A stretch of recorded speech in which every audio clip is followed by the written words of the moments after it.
اعتکاف اسلامی عبادات میں سے ایک اہم عبادت ہے۔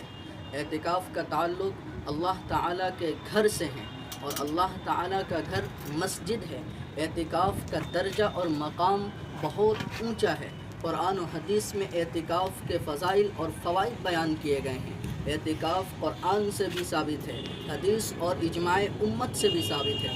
ایک روایت میں آتا ہے کہ جو آدمی رمضان کے 10 دنوں کا اعتکاف کرتا ہے، اللہ تعالیٰ اس کو 2 حج اور 2 عمرے کا ثواب عطا فرماتا ہے۔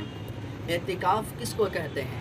اعتکاف کا لغوی معنی ہے رکنا اور ٹھہرنا۔ اعتکاف کا اصطلاحی معنی ہے عبادت کی نیت سے مسجد میں ٹھہرنا۔ اعتکاف 3 طرح کا ہوتا ہے، ان میں سے ایک اعتکاف ہے اعتکاف مسنون، جس کو سنت مؤکدہ علی الکفایہ کہا جاتا ہے۔ اعتکاف مسنون کسے کہا جاتا ہے؟ رمضان کے آخری عشرے میں اعتکاف کرنے کو اعتکاف مسنون کہا جاتا ہے۔ رمضان کے پورے مہینے کو 3 حصوں میں بانٹ دیا جائے اور تینوں حصہ 10-10 دن کا ہو تو پہلے 10 دن کو پہلا عشرہ، دوسرے 10 دن کو دوسرا عشرہ اور تیسرے 10 دن کو تیسرا عشرہ کہتے ہیں۔ تو اعتکاف مسنون کہتے ہیں رمضان المبارک کے آخری عشرے میں اعتکاف کرنے کو۔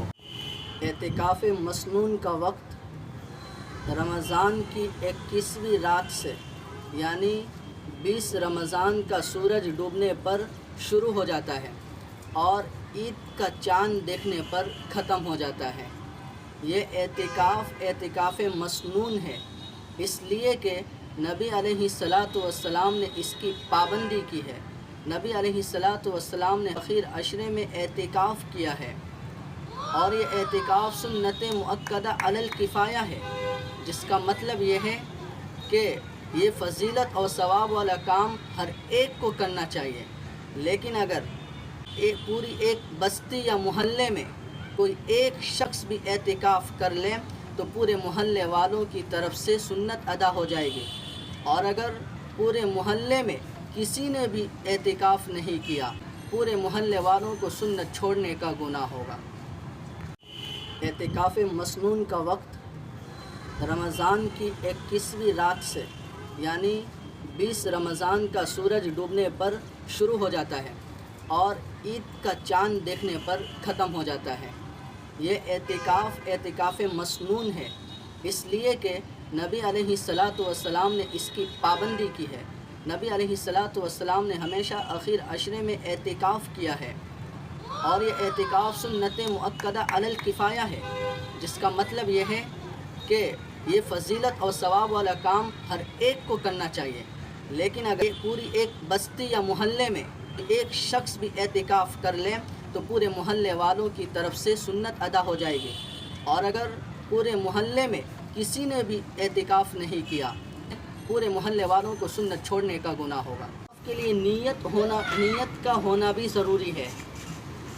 اعتکاف کرنے والا یوں نیت کرے کہ میں اللہ کو خوش کرنے کے لیے رمضان کے آخر عشرے میں مسنون اعتکاف کرتا ہوں۔ عورت بھی اپنے گھر میں عبادت کے لیے خاص جگہ مقرر کر کے وہاں اعتکاف کر سکتی ہے، لیکن ضروری ہے عورت کے لیے شوہر سے اجازت لینا ضروری ہے۔ اس کے ساتھ ساتھ میں عورت کے لیے ماہواری حیض و نفاس سے پاک ہونا بھی ضروری ہے۔ اگر عورت اعتکاف شروع کر دے اور درمیان اور بیچ میں ماہواری شروع ہو جائے تو اعتکاف فاسد ہو جائے گا۔ اعتکاف کے لیے ضروری ہے کہ انسان مسلمان ہو اور عقل مند ہو، اور اعتکاف کے لیے بالغ ہونا ضروری نہیں۔ اگر نابالغ سمجھدار ہے تو وہ بھی اعتکاف کر سکتا ہے۔